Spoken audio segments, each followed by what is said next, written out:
my guest today. He will be facing Kevin Tariq Cookie Osaro for the interim Glory heavyweight title at Glory Collision 5 on June 17th. The Croatian knockout king, Antonio Plazibat. How you doing today, sir?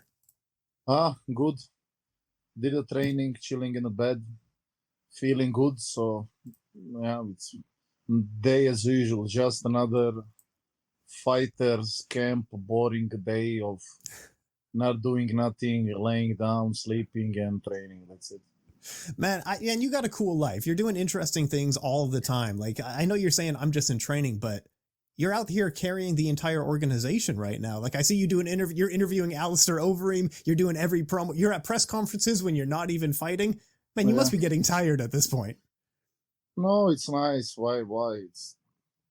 It's good. I like it. Yeah, we need more as possible things like this. Like, it will be good not only if, I do that, but like, fighters in general are like everybody's kind of like this stoic type. They're like athletes, just wanna train, sleep, and do nothing else. Like like a football player or something like that. They most of them are like training and doing nothing else, and the club does all the promotion and stuff like that. So yeah, I think it should be good if everybody kind of talk a bit more.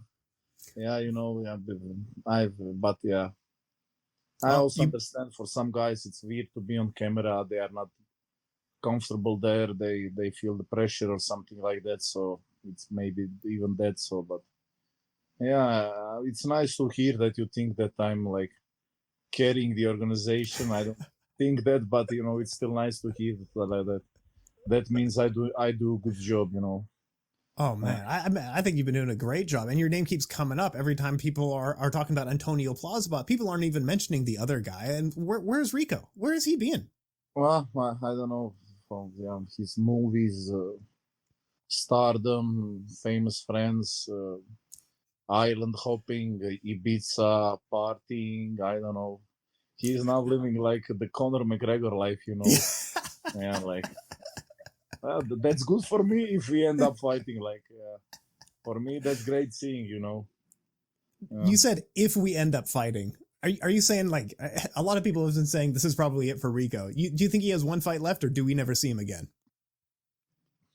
Don't know. Like, for now, the things I know is after this fight, it's like, sure, we are fighting. Like, of course, I need to win. And by like the winner of this fight gets Rico for the title for sure. Like, that's like guaranteed. But still, I think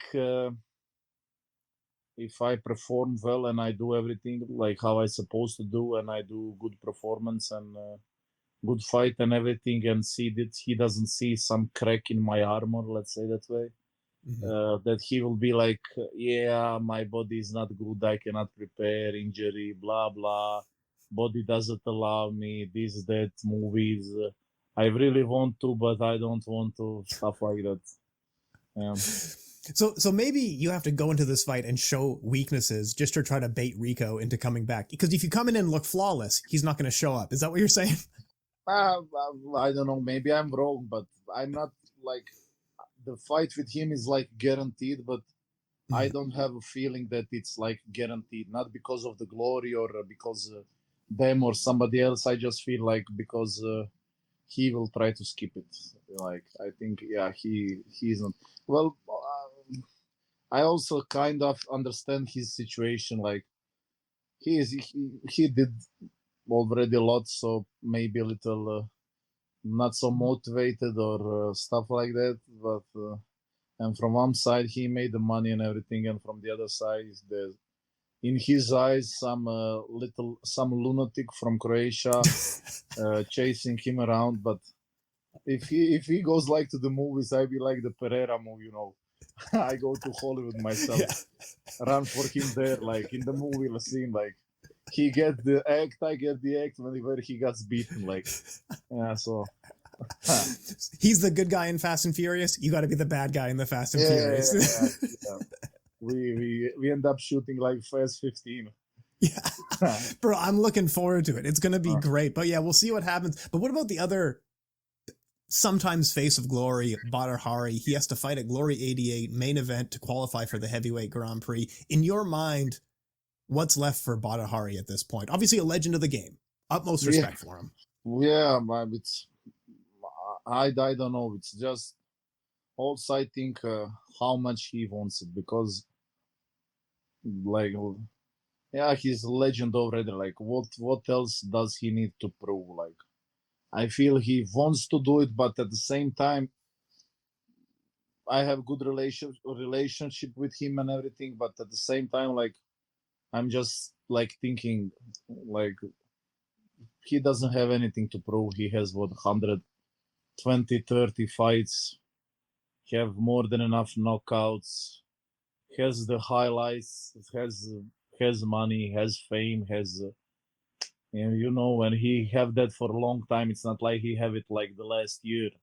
He's like from 2006, 7, see, he's like the worldwide superstar. So I don't know. I think it's just question of motivation with him. Like he clearly wants to do it, because if he didn't want to do it, he would not be fighting.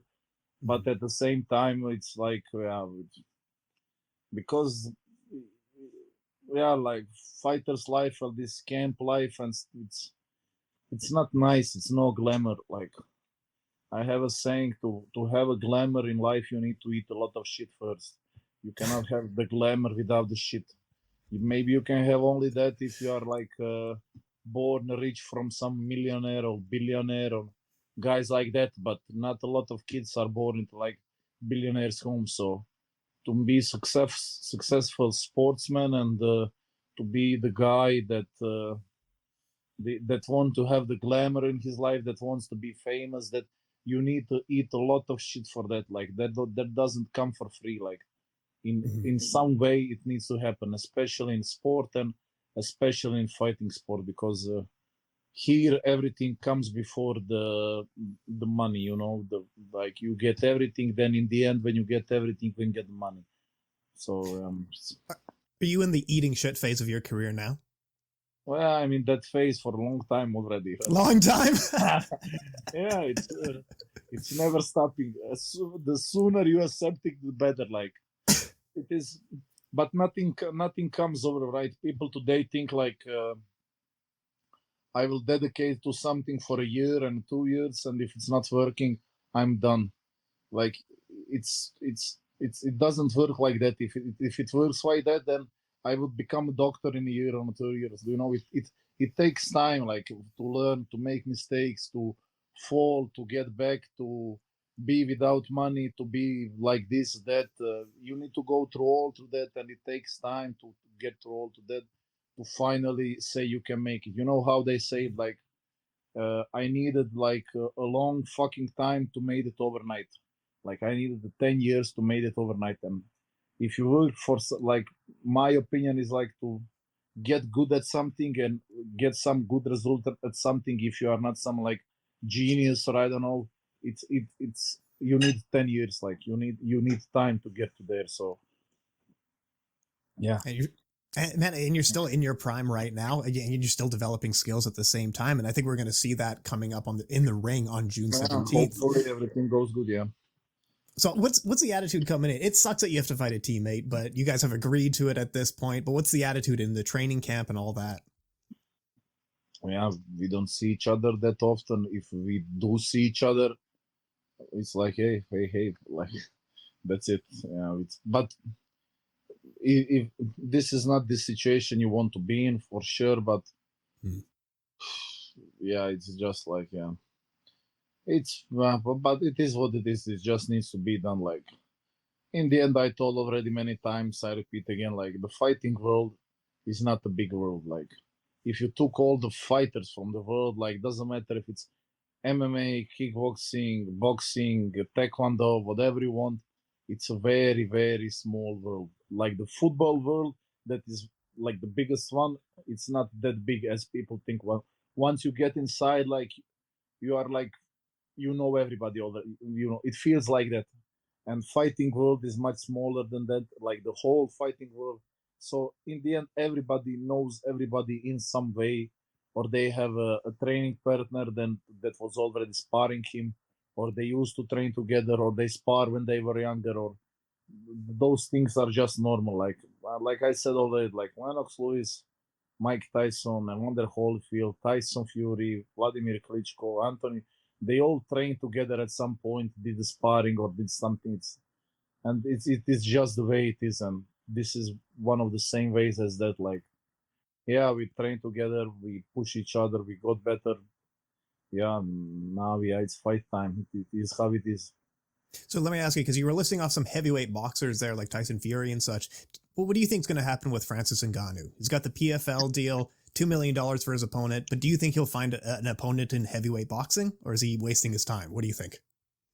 Well, I think he will fight heavyweight boxing because it is just interesting for people to see because, but it's also different world. It's different movements, different footwork, different position of the guard, different gloves, different skill level, different.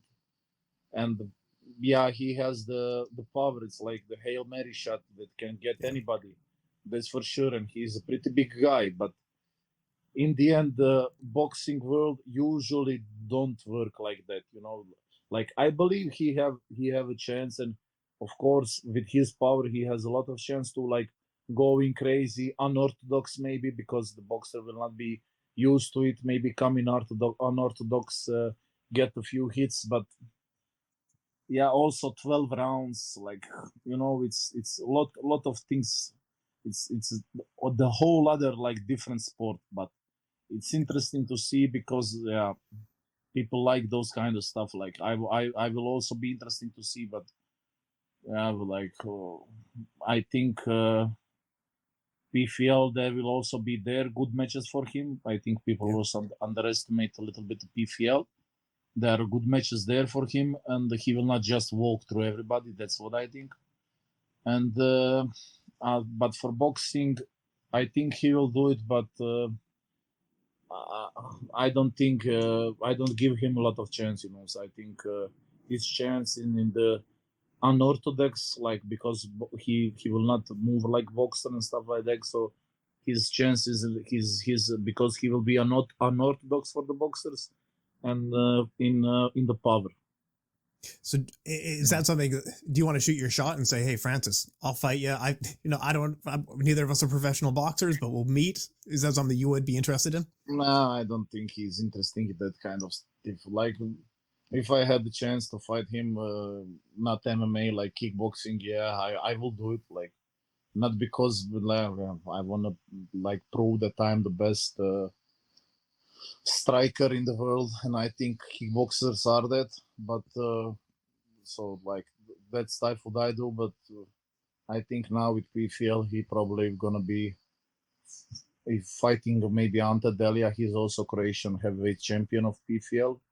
Probably maybe him if he wants the tournament again or something like that, or and that's the only fight that makes sense to me right now. And probably one big boxing fight, maybe like probably Tyson Fury or Deontay Wilder. Like the Wilder fight will be interesting because it's like power on power, and they are both like unorthodox. So that fight is like I think more interesting than the Tyson Fury fight. Is probably the biggest money maker because Tyson Fury, Wembley Stadium, 90,000 people. Yeah, Tyson Fury is like the big draw, but like the most interesting like that for me right now, I will probably say Wilder to see like who will connect first with the big right hand. Like, and I think there in that fight, Francis has more chances. Like he has a good shot, more chance against Wilder than somebody like Usyk or Tyson Fury because they will probably just like for 5, 6, 7 rounds like tire him out, do the boxing dirty tricks that he cannot know without the fight. And yeah, so but this fight it could be like knockout or knockout. It's like guarantee sleeping, like. It's going to be a fun fight. And the thing is, the crazy thing about boxing and kickboxing is that the heavyweight division doesn't have any limit on it. But I think this is something you were talking about, is that there is clearly a prime weight to be at. Because someone had told me that you had put on enough weight where you were choking in your sleep and you had to work it off. Is this true? Yeah, but I didn't. Why? You know, this is. Okay, what happened? What's the story here? Everybody that gotten fat. Did you ever see a fat person and thought like, yeah, this is from bad life? No. Okay. Because every person that got fat, he got fat because of the good life. He was eating good, he was sleeping good, he was working very little. So it's same shit like me. I was just like eating basically a lamb like every second day, just having like the cookout with the friends like every second day, you know, like the barbecue. Mm. And I trained at that time also, but it was just, you know, I just said like fuck it, just lifted heavy like Olympic weightlifting did, and beside that did kickboxing and just eat a lot. And I was not concentrating on like conditioning or cardio or nothing, just like train, enjoy, and eat a lot. And because I can eat very much, like I'm big guy, so I can eat a lot, but for a heavyweight I can eat like, I'm one of those guys that eats like really a lot. I get weight like very easily, and I cut weight very easily. Like I think if I wanted to be 110 kilos, I couldn't do it. Like I cut a lot of weight before, but I could do it like very quick. Like give me 2 weeks, like 2-3 weeks, I will like cut 10-15 kilos. But at the same time, I gain kilograms very easy. And yeah, it's true. Like when I hit like 100, I don't know, 30 something kilos, 5, 6, 7. I got afraid because I was in my sleep, like, you know, like I don't know how it's called when you stop breathing or something. I was like, yeah, I'm dying. It is over. So yeah, my condition coach is like Annie Music, so he's probably there thinking about him. But yeah, It was not that I tried to lose weight. I was just like, when that happened, I was just like, yeah, stop eating like an idiot. Just start and eating normal, like just eat like, you know, normal doses, not like every second day barbecue and eat till I die. Just like eat normal, and of course start and doing like the air bike conditioning and the weight, because it was, you know, the quick weight, you lose it also quick. It's not like I was walking around with that weight for a long time. It's just, but it's just, you know, now I do the fight. It's summer. I go to Croatia. I train. I never stop training. Like I don't take the rest. But you know, you go, you good restaurants, nice sunny beaches. Don't kill yourself with conditioning. Barbecue every day, every second day. So it's easy to become fat, you know. Dude, and especially Croatian food is exceptional. It's one of the best foods I've ever had. Every night, like you said, man, it's good. Go ahead. Croatian food, very good. I really, really like it. Like, of course, I'm Croatian, but besides Croatian food, I think like Bosnian food, they also have good cuisine, like the Bosnian, like Serbian also have a lot of the meat dishes that I like. But it's all like same stuff like here, you know. It's not like, so. Yeah, but it's I really like it. Like I like the Croatian food more than Dutch food. That's it. Yeah. Man, you're not. That's not saying much, is it? I mean, Dutch food. I mean, even like everyone in Europe knows like Dutch food is the one that everyone makes fun of. So it's not saying much. I did not know that, but one Dutch person told me like we conquered the whole world. Had like the you know, went to the Africa everywhere, and we brought everything back, but we forgot the spices. Yeah. Like we did not bring one spice or nothing. It's just like plain, like chicken is just plain chicken, like the worst possible. No, nothing on it. Yeah. So, man, I think my favorite Dutch food, I'm sure you've seen it or someone has offered, is the sprinkly bread, like for breakfast, where they have a slice of bread and they put sprinkles on top. Have you seen that one? yeah, I saw that one. I like. Here I like those you have like bitterballen. I don't know how it's called. That tastes really good. I really like bitterballen. That does taste good. Stuff That's like good that one. I like here from Dutch food, like those like air fryer stuff, bitterballen, and like cheese sticks and stuff like that. That's nice. Yeah. Yeah, but Anything deep fried is gonna taste good. But hey, let's get back to serious stuff here. We're getting off topic here. Did you used to play Destiny, or are my facts wrong here? no, I still play Destiny 2. How is it? Because I understand when it came out, people were really excited, and then the hardcore fans maybe don't love the game. Where's your feelings on the game right now? Don't know. I like it. I'll still play it. I bought every expansion every season, and basically the whole store they have in Destiny. Destiny cost me a lot of money, Yeah. but I like the game, of course. Like there are stuff that maybe will be better other way, but like the community in general, I think is big, pretty big.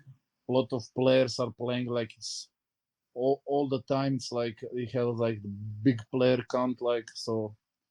It's for me, it's a great game. I enjoy it. I love the story, the lore, the everything beside that. So there's like million things in the game that you can do, but for hardcore fans, from I know, it's like the guys that are like grind that every day, all day. So for them, a lot of things could be better. I agree, but like for me, that comes in and play like 1 to 3 hours a day, like every second like when I have free time, it's like the best game to play. I enjoy it. That's it. Yeah. It's just fun. Did you start on Halo before? No, I didn't. I didn't even know that. I just some friend told me let's play it, or it was something like that. Like it's I just tried, and it was like online with a friend. Then we just played, not to play the game, but just we were just talking shit, making fun, and it was like fun. You have like the PvP, PvE stuff, everything, and yeah, just then got in the game, like the story, and that's it. What other games? So growing up, were you a video game player, or were there some influential games, or has it just been Destiny that you were into? No, I like the second game that I play probably the most is Killzone 2 on Yeah, PlayStation classic. 3. Yeah, I played like ton of that game. I made a lot of friends there that I don't speak anymore because I don't play Killzone anymore. No. Yeah, but yeah, it was good times. That the second game probably the most I played, and after that the God of War, Dragon Ball Z, Crash Team Racing, Yeah. the Batman games I like, Spider-Man games I like. What else did I like?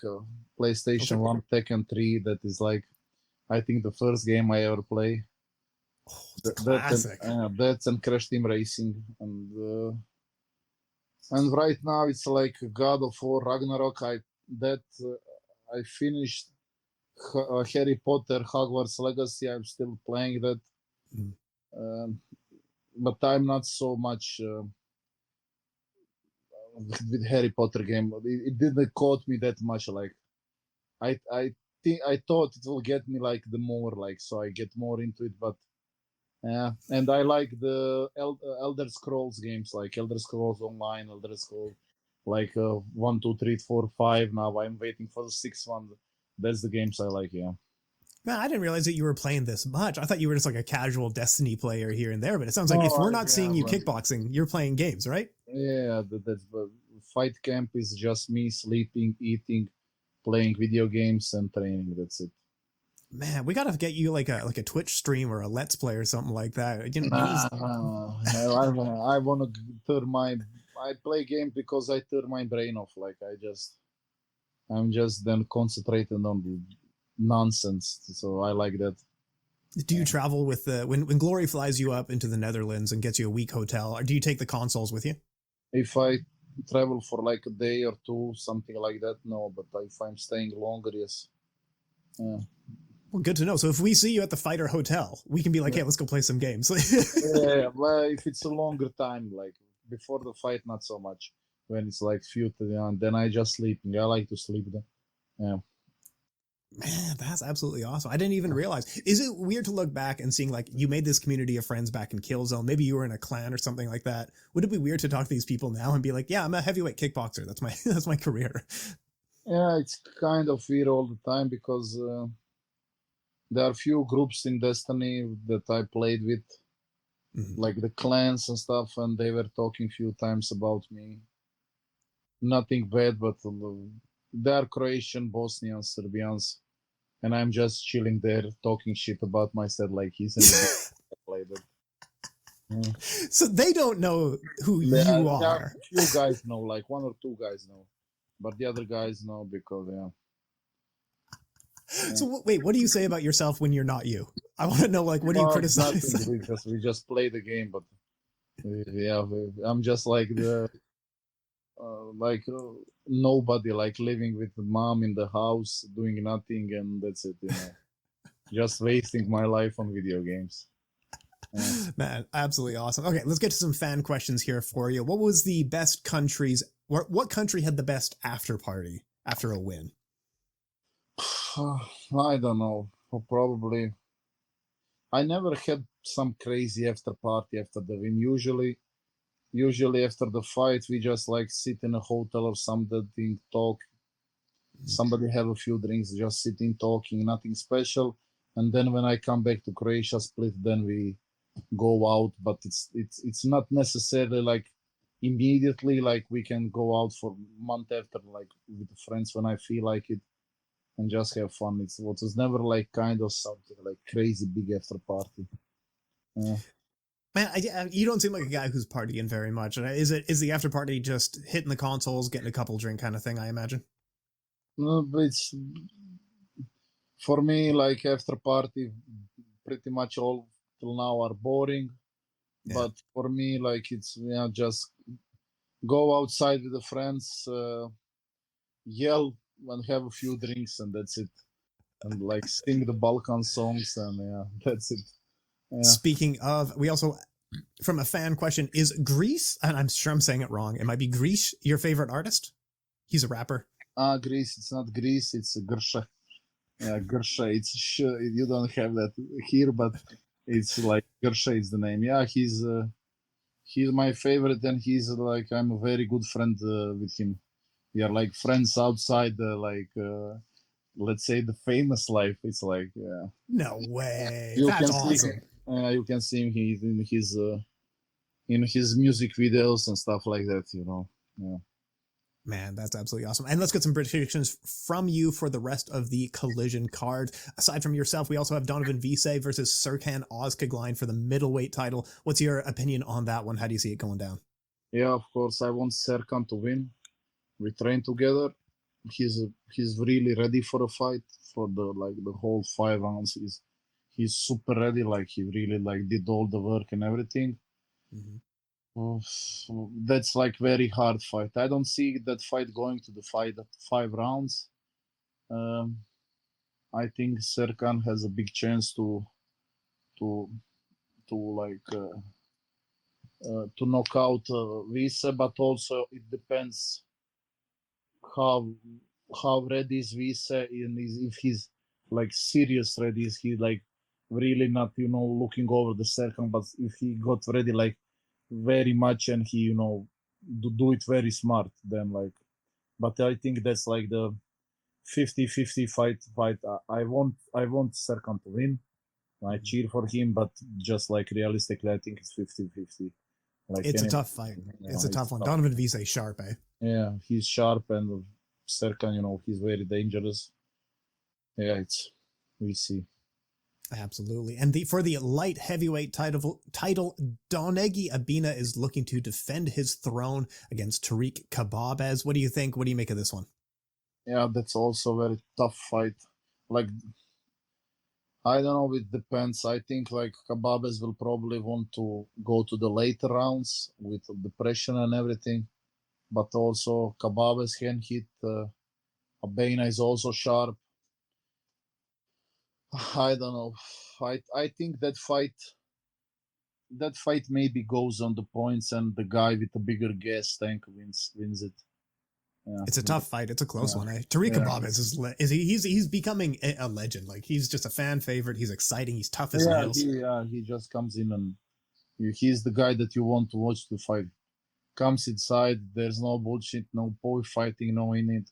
Just comes to the face, and it's always a fight. It's always like crazy war or a crazy fight, and you cannot hate on that. It's like he gives all of it, and he's good at it.